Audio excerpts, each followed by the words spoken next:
Well, good morning. It's good to see all of you here, and I hope you all had a fantastic Easter, and it was great to just see everything that's going on then. So now we're starting a brand new series, and it's called Growing Pains. And it will uniquely deal with a kind of pain. You know, when you think about growing pains, there's a particular type of pain when we think about like the difficulty or associated with this idea of like growing pains. Let me illustrate it with this story. So back when I was in junior high, long time ago, back in junior high, I played a lot of baseball, and so I was on the baseball team. And I started getting this real sore spot on my knee, and it just seemed like it wouldn't go away. And of course, I kind of just like pushed through it and was taking aspirin or Advil or whatever it was, and kept on playing, loved baseball, and it kept getting worse and worse. And then, you know, I'd wrap my knee with an ace bandage, and I couldn't get it to go away. Or as soon as it seemed like it was getting better, like it would get worse, to the point that it was really starting to interfere with baseball and life for a hyperactive, middle schooler. And, my parents would ask me, like, is it okay? I'm like, no, because part of me secretly was like, I don't want to go to the doctor because then he'll make me not play baseball for a while or something like that. And I don't want to do that. Then one day we had a scrimmage. We were getting ready for a game that was coming up, and I was up to bat. I hit the ball. I take off, and I'm rounding first base on my way to second base. And my knee, I got this shooting pain that, ever have a moment where there's pain, it's just real sharp, and you just like involuntarily like lose muscle function for a second. And I'm like just flying around first base and I went down. And everyone on the field's like, wow, you tripped awfully easy there, Glenn. And I was like, what happened? So then I was like, I got to go to the doctor, right? So my mom takes me to the doctor, and he's pushing on my knee and testing and doing like all this stuff, and then he looks at my other knee and he compares the two knees, and he's doing through this whole thing, and I'm like, what's going on in this thing? And he goes, and he goes, so you have Osgood-Schlatter's disease. It's like how many weeks do I have left to live, right? Osgood slaughter. All I can think of is slaughter. Like this disease slaughters you. Like this, And he's like, no. And I was like, it's okay. It's like a good thing. I'm like, Osgood Slaughter's disease? How many of you know what Osgood Slaughter's disease is? Okay, how many of you have had it? Yeah, right. I don't know if you remember when you first found out, and they were like, you have Osgood Slaughter's disease, but like, it's this like, and what he explained was, he's like, so here's the reason you've got this is because you're an active, growing boy. That's it. I'm like, what? My mom's asking, more technical questions in that moment. And he just explained, he said, you're growing. Like you're probably going through a growth spurt, and you've got a growth plate on the end of the bone on your lower leg. And it's just growing really, really fast. And the cartilage where it attaches to the bone, because you're growing so fast and you're active, you're putting it under stress, it's just starting to hurt, and like it's going to be okay. There's some things that we're going to do, but the reason it's hurting is because you're active and you're growing. Two really good things, right? And so it just becomes this illustration of like there are moments where there's something good that can happen, but that good thing is going to cause some difficulty or cause some pain. And the temptation, right, in that moment, and even before that for me, was just like, I want to avoid this. Like, let me wrap another ace bandage around it and take some more Advil. But the whole point was, once you understand it's a good thing that's causing it, how do you then adjust to understanding that so that you don't go backwards, so that you don't do something that actually would cause a real injury or like a bad injury in this. And so as we think about this series is just built around this idea that sometimes growth causes problems. Sometimes maturity creates some things that are going to be difficult or painful. But it's a good kind of problem. Most oftentimes when we think about problems, we think of like something bad happened that caused a problem. And I had plenty of those growing up, right? I have ruptured both of my eardrums. I've broken ribs and bones and have had more stitches than I can count, right? And those would all be in that category of, well, you shouldn't have done that. You shouldn't have climbed on that. You shouldn't, right?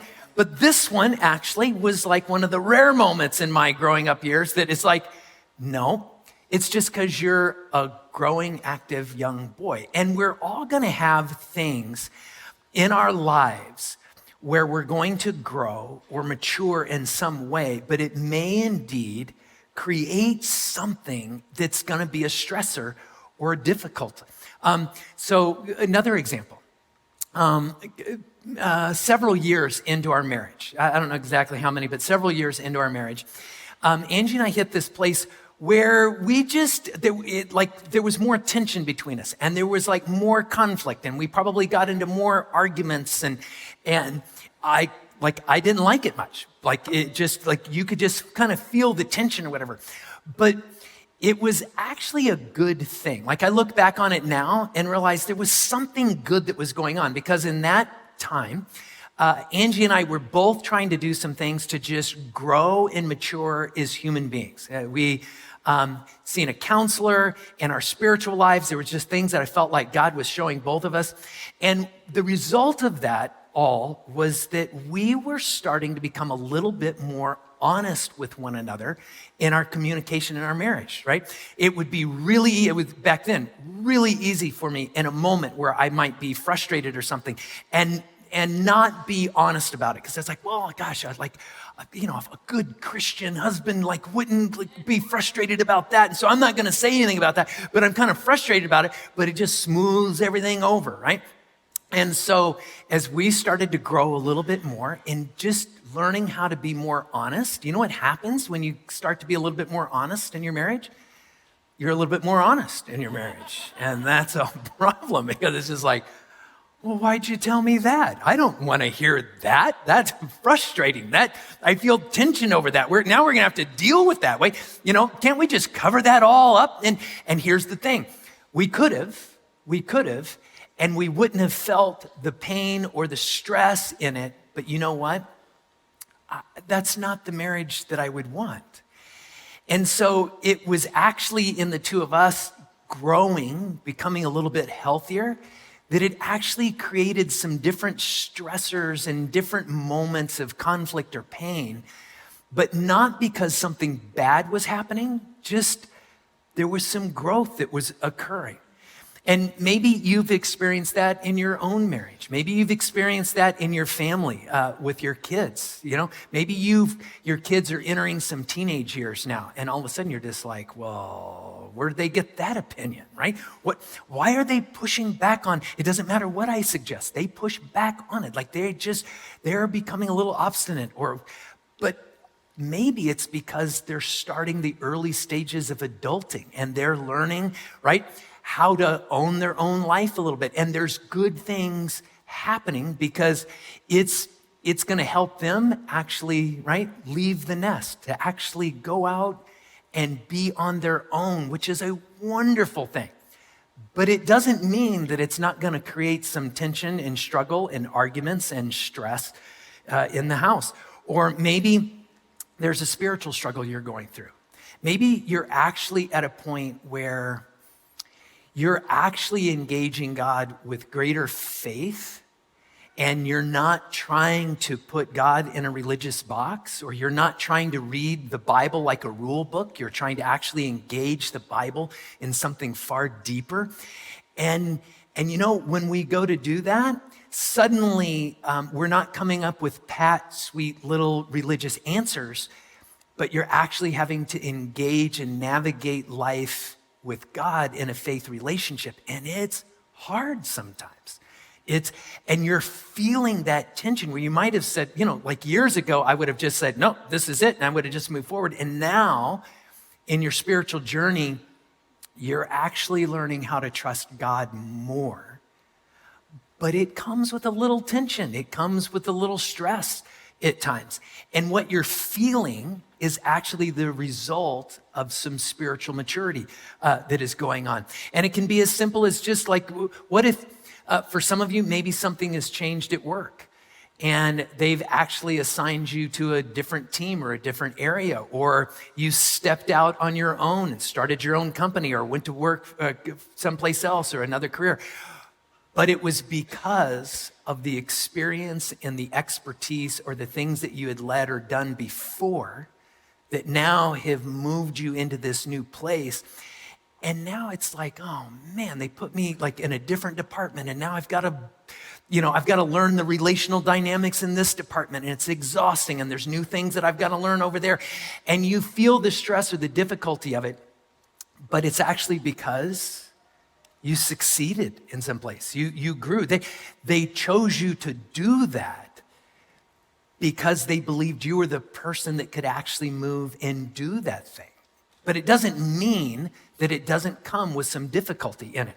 And those are like just those growing pains. And so as we go through this series, I want us to navigate through this, because there's always this possibility that when we start going through those growing pains, that we want to mask it, right? Just put another ace bandage on my knee and let me go out and just pretend like I don't need to do anything differently here.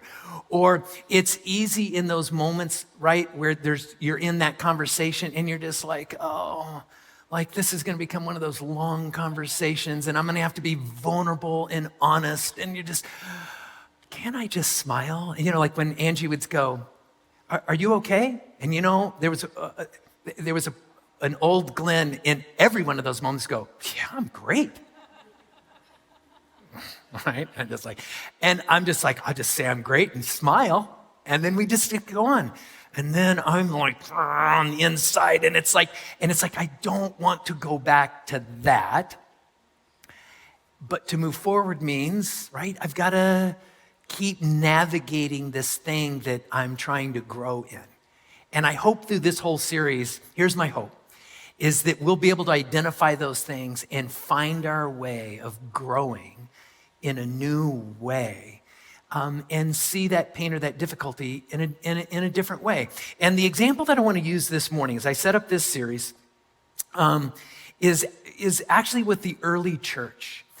We're actually going to look at some passages in the book of Acts here this morning.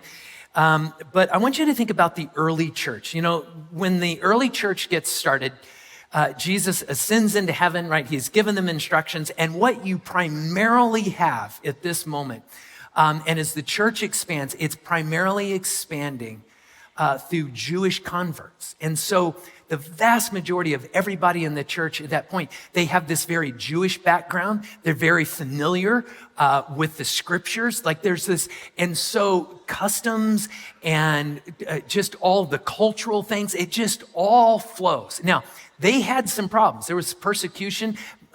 There were a number of things they went through, but that's a different kind of problem than what I want to talk about this morning, okay? So as that church begins to take off, you realize God says, I want to grow them, but not just with more people. I want to grow them to actually begin reaching these groups of people beyond who they are. I want the church, I want my kingdom to expand into groups of people that don't have that scriptural background. I want it to grow with people with very different religious backgrounds, right?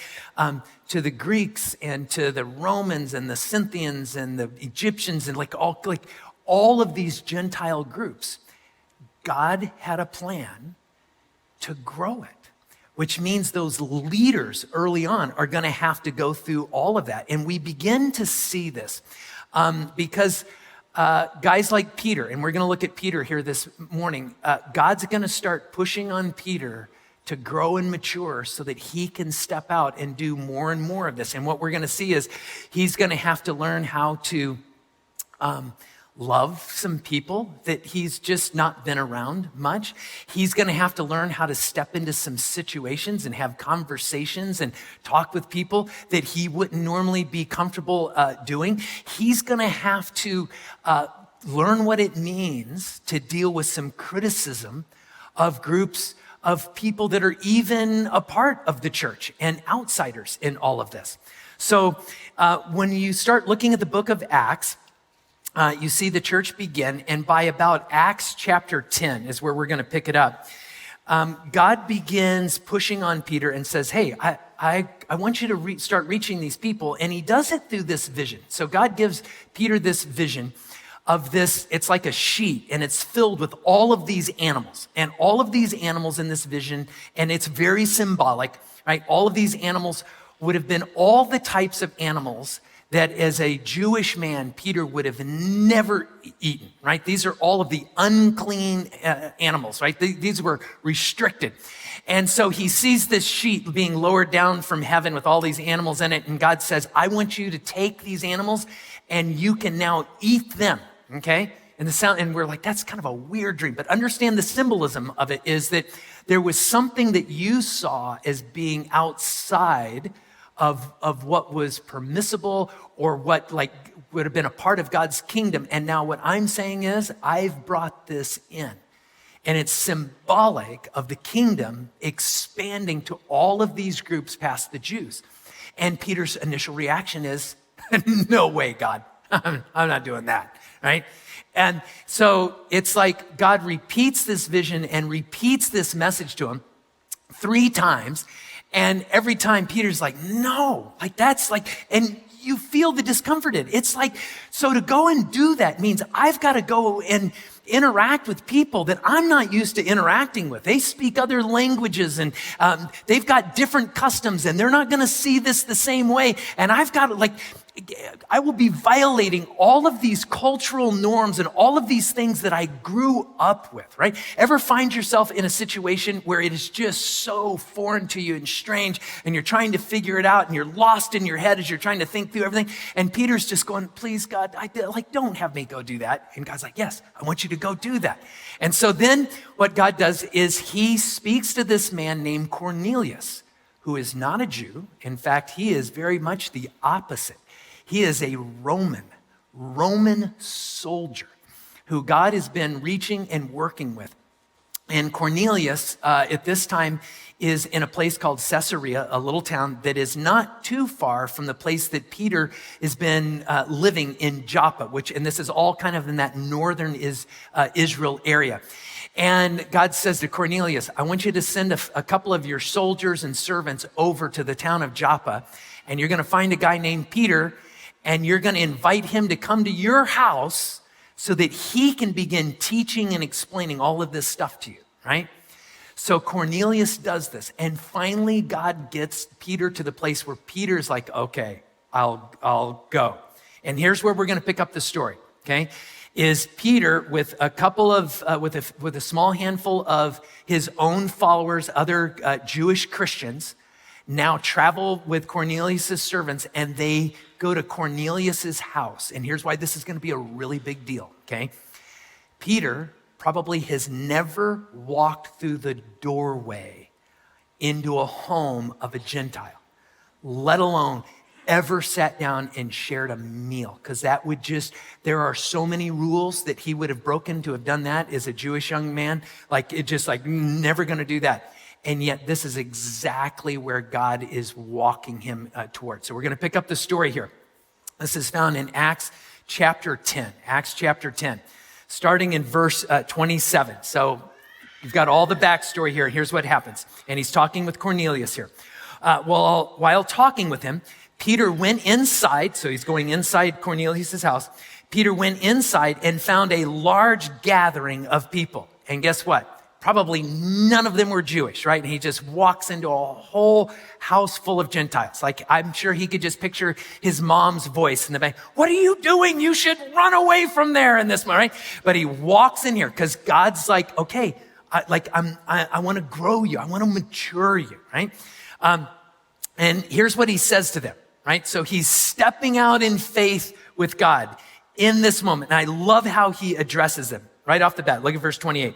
And he said to them, you are well aware that it is against our law for a Jew to associate or visit a Gentile. This is what he says to this whole group. Peter walks in and they're like, oh, he showed up. I wonder what he's going to say. You know, this is a total violation to hang out with anyone as unspiritual as you, right? Can you imagine if you invited your neighbor over and your neighbor walks in the door and they're like, oh man, I have never, this is the first time I've ever been in the home of anyone as unscrupulous and as low down as you, right? You'd be like, well, thanks, neighbor. I can see we're going to do really well together, right? That's just, but he's trying, okay? So like we got to give Peter a little grace here in this moment. Can you feel the discomfort with Peter? It's like, okay, I got to say this out loud, right? You're not the kind of people I was allowed to hang out with. You know, my parents would never let me come over to this house after school. Never, right? Okay, but I'm here, right? You just feel like the tension. Ever have a moment of tension where like you stepped into something and it's because God was trying to grow you, but it's uncomfortable and it's awkward, right? Especially the first time you try to do that. And that's what's happening here with Peter. But Peter needs to grow and God is growing him. And the discomfort is because he is growing. He's stepping into this thing with faith. Look at verse 29. He says this, let me finish verse 28 there. It says, but God has shown me that I should not call anyone impure or unclean. I love that. It's like, so God showed you you're not supposed to call anyone impure or unclean. But that's exactly what he did in the verse right before this. He just said, you're a bunch of unclean people.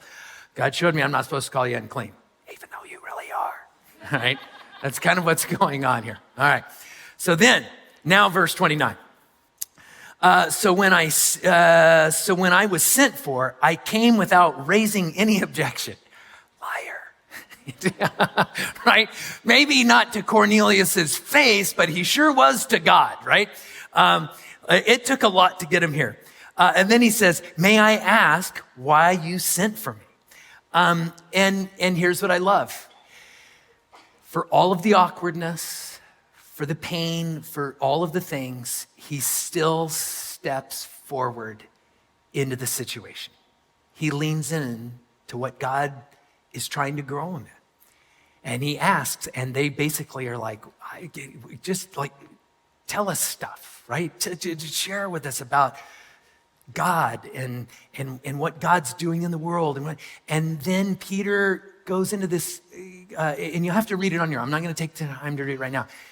But he goes and just begins to explain what happened in the early church. And then he begins to kind of walk out the gospel in a way that they can understand and why Jesus came. And that Jesus is for them every bit as much as he is for himself. And I wonder if in this moment, Peter is wondering, are they even going to get this? Are they like, am I just wasting my time in this? Here's what we do know. The people that came with Peter, they weren't expecting this to go anyplace. Because all they knew was right, is the kingdom really for these people? And they need to grow. And these people, all right, these Romans that are friends of Cornelius, they need to grow. But that growth, it's going to create some awkwardness in this, but beautiful things come out of it. Look at verse 44. So Peter is walking through this whole thing. He's telling about the early church and what's already happened in Jesus. And it says this, verse 44. While Peter was still speaking these words, the Holy Spirit came on all who heard the message. The circumcised believers who had come with Peter. So this is like, these are Jewish Christians, right? The circumcised believers who had come with Peter were astonished that the gift of the Holy Spirit had been poured out even on these Gentiles, right? Even these, like the Holy Spirit's gonna I guess God loves them too, right? It's just like, they're surprised by this. And I love this moment, again, because it's like they're all stepping into the awkwardness and there's this good thing that is happening. But if you were to eliminate the awkwardness, you don't get the good thing, right? There's no avoiding the awkwardness and the tension and all the things that are going on in this moment to make this happen. And yet, they step into it, and you've got to feel the awkwardness and just go through it. And friends, the same is going to be true for you. There's going to be moments where God's going to grow you. And that growth is going to create some pain at times. You're going to grow, and it's going to create moments where you're going to step into some awkwardness and feel that because of that growth. And what I love about what Scripture does here is it lets us see that. It doesn't clean up how Peter's interacting in this moment. I love that it shows us the awkwardness of Peter. Because you know what? There's going to be moments when you and I need to just go, okay, this is going to be a little awkward. But instead of retreating from the growth and the pain or the difficulty or the awkwardness, I'm going to let it be. I'm going to, because it comes from something good in all of this. As the story moves on, what you see is how Peter begins to help these Gentiles grow. But as these Gentiles grow, the church starts to expand, and what you see is the kingdom growing. Like good things are coming out of this. But at every stage, there's something difficult. There's something painful that comes out of all of this. In fact, people will begin hearing about what Peter does in this moment before he even gets back to Jerusalem. And we see that picked up in the very next chapter. So chapter 10 ends with this whole thing where he goes to Cornelius' house. Then chapter 11 picks up this way. The apostles and other Christians in Jerusalem hear about this. Look at verse 2, chapter 11, verse 2. It says this. So when Peter went up to Jerusalem, the circumcised believers criticized him and said, you went into the house of uncircumcised men and ate with them, right? I mean, he's like, the first thing they're like is like, why did you do that? You went into the home of someone who wasn't circumcised with those Gentiles. You ate with them? Like it's just, and there's all of this criticism now that Peter's got to navigate, right? But not because something bad happened. It was because he grew and he was seeing God work in a new and beautiful way. There's moments where it's like, oh man, we're going to have this conversation right now. And it's like, okay. And it's because we're getting better at being honest with each other. Yeah, I guess that's a good thing, right? You're going to have moments like that. There are good problems to have and to not avoid. And what I would love for you to get out of this series and what I'd like to set up this morning is that you will be able to come to see that there are some problems sometimes that, yes, they're difficult, but it's a good problem to have. If you're feeling more tension in your marriage because you're learning how to talk about what you're experiencing in a more honest way, if you're able to navigate tension in your marriage because you're owning your own life a little bit more and you're allowing your spouse to be them and not try and control them, it's a good thing, right? If there's a moment where you're experiencing your teenagers pushing back on some things and it gets aggravating, but they are learning how to become an adult, it's a good thing. I talked with a mom this morning who is navigating postpartum depression. And she's like, I'm going through this right now. But it's because I have this beautiful child. And there's this good thing in my life, but it doesn't mean that there's something that's not difficult that goes with it. And the temptation is always to back off in some way and lose the growth that is happening. And what the early church had to do and needed to learn how to do was to keep stepping forward and growing and maturing and learning and navigate through the difficulty in it. So can I offer you this? I want to just close out with this. I want to close out with just maybe some helpful things for how to navigate a moment or problem that you're facing that's actually coming from a good thing. And I want to do it through 3 questions. I want to give you 3 questions that you can ask yourself that'll just help you navigate through one of those difficult problems. And so here's the first question. Did something good create something difficult? Just ask yourself that question. I'm feeling this thing and it doesn't feel very good, but did something good create the difficulty that I'm feeling right now?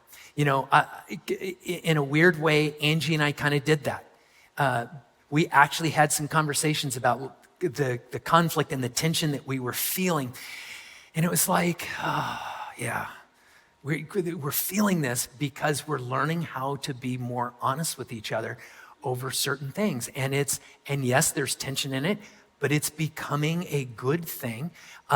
And yes, there are moments where we want to avoid it, but if you can begin to see the good thing in it, it will encourage you. If there's something you're struggling with in your own personal journey, I think about we had so many people that came forward last week, and so many of them are starting this brand new spiritual journey.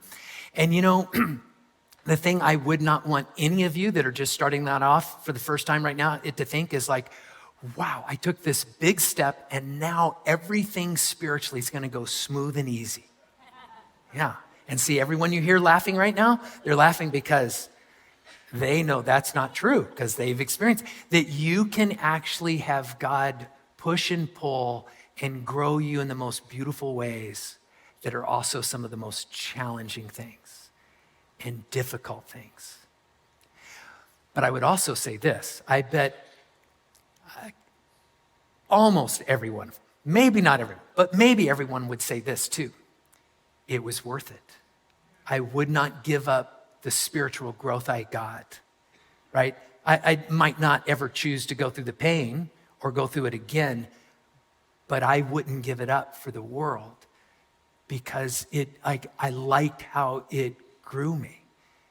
I like my marriage better now, but it just takes time in all of that.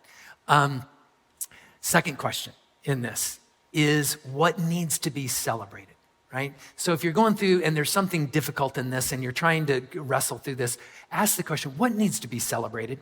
You know, I didn't read the passage, but here's how chapter 10 ends. Peter sees how all of these Gentiles have turned towards following God. And there's this like evidence that that the Spirit of Jesus, that the Holy Spirit is living in them. And he does something that I don't know that we see any place else in Scripture, where one of the apostles orders, like he commands, like, okay, we're going to now baptize all of these people. And it says, and Peter ordered them all to be baptized in this moment. Like, it's kind of a weird thing. When you think about baptism, baptism is such a personal moment between you and God, where it's like, okay, it's this profoundly symbolic thing about this step of trust that I made with God. And so I'm going to navigate this with God and I'm going to be baptized. And here, Peter, it would be like if I right now said, okay, every one of you that came forward last week and any of you that haven't been baptized, I want you to get up out of your seats right now and go backstage and get ready to be baptized. We're going to baptize you at the end of this service. You'd be like, you're being a little pushy, Glenn, right? Excuse me. That's kind of what Peter does here. But here's why I think he does it. He sees the good thing. He feels the tension. He knows, man, when all the other Christian leaders hear about this, they're going to give me so much garbage over this. I'm going to be criticized. I think we need to celebrate this. We need to lift up the goodness in this so that it helps us focus on this. And it's like, okay, before I go, we're going to have a little bit of a party. And we're going to baptize you all so that we can celebrate the good and beautiful thing in this. There were different moments where, like in that era where Angie and I just navigating all that tension. We had one counselor that we were seeing that was kind of helping us navigate it all. And she gave us an assignment. She's like, I want you to all go out on a date and I want you to write out Like the thing that you see in one another that is this good and beautiful change that you see in them. Then I want you to go on a date and I want you to tell the other person about it and just kind of celebrate it a little bit. And I remember Angie and I doing that. And that was like fun. Like that was the night. We didn't have to argue about anything there. We just got to say, wow, you're amazing. You like it. And it just gave us a moment to solidify the good things that God was doing in us. Make sure you have a moment to solidify the good things that God is growing you in. If you have had to shift something in your job, and it's been painful and difficult, but it's because you're good at something, it's because you have skills, and that's like you're getting moved because of that, make sure you take a moment and celebrate that, so that you don't just get lost in the part that was hard or difficult in there. And then last thing is this. What is God seeking to grow in me? That's the last question. What is God seeking to grow in me? Because I bet there's more to come that God is wanting to grow you in. And part of what I want to encourage you in is as you begin to identify that area that God's wanting to grow you in, lean into that. Ask yourself, God, what is it? How are you wanting me to grow next in this? Maybe it's related to that growth that's already happened. You know, it's interesting. You look at this story of the church, and it was never God's intent to just lead a small group of Gentiles in a little village called Caesarea to himself. It started there. But he wanted to do so much more. Those leaders that were criticizing Peter, you know what God wanted to do? He wanted to grow them also. He wanted it to spread. And here's what happens. The church starts taking in Gentiles all over the place. The early Jewish Christians could never have imagined the flood of Romans and Egyptians and Greeks and Scythians and Phoenicians and all, like every imaginable group from every imaginable religious background start flooding in the church. And you know what that did? It just made it really sweet and nice. No, they argued over everything. You read the New Testament letters and they're constantly dealing with these issues. You had people coming from backgrounds where they were in a religion where husbands and wives did not go to church together. You went to separate places. And then, right, Paul and Peter are saying, yeah, no, you can kind of come all together. And they're like, no, that breaks it. Like, what? Are you kidding? We shouldn't allow women to come to church with us. Well, that's going to cause a problem in some of the churches, and they've got to deal with that issue. They can't agree on how to eat. They can't agree on, there are so many things. They can't agree on how to dress. There are all of these things and all of these problems, but they are good problems because they're problems that are coming because there is a God so powerful and so filled with love and grace that it is actually pulling them all together in one community. And God was continuing to move forward in that. I'll just end with this a quick story. We've experienced that here at this church. I remember back when I was a young kid, and my family started coming to this church. I bet this church wasn't even 100 people at that point. And they had a brand new pastor by the name of Roger Barrier, who was the pastor I grew up with. And this may be hard to believe, but at that point, this church, Casas, was a church with very, very few people from the baby boomer generation in it. It was a church primarily made up of that builder generation, older, the parents of baby boomers. And I remember Roger taking deliberate steps to help make this a church that would reach and welcome this up and coming baby boomer generation. And so you know what happened? Baby boomers started showing up. That was my parents. My parents showed up and they brought me and my sister to this church. And more baby boomers started showing up in this church. And you know what that did? It caused problems. Yeah, because you know what? And those of you who are baby boomers, and you probably already realized this, your taste in music wasn't the same as your parents. Yeah, and you know what you expected this church to do? Change the music. Change the worship style. You messed with it. And you know what? All the other people in the church thought that were older than you. What are they doing with they're wrecking our church. They're just, and Roger used to refer to this as the great worship wars. Okay. That's how he talked about it. The great worship wars. And it was filled with tension and it was tough. And and it went into, for decades, and we wrestled with all of that stuff. But I am so glad we did as a church. Because you know what that did? It sent a message to me that this church could also be for my generation. And it sent a message to me that I need to go through all the conflict and all the things to make sure that I'm welcoming the generation after me into this church. See? But it's never easy, ever. But that doesn't mean it's not a good thing. So what is the thing that God is wanting to grow in you? And then lean into that and see where God takes you. And be a part of this series as we walk through growing pains.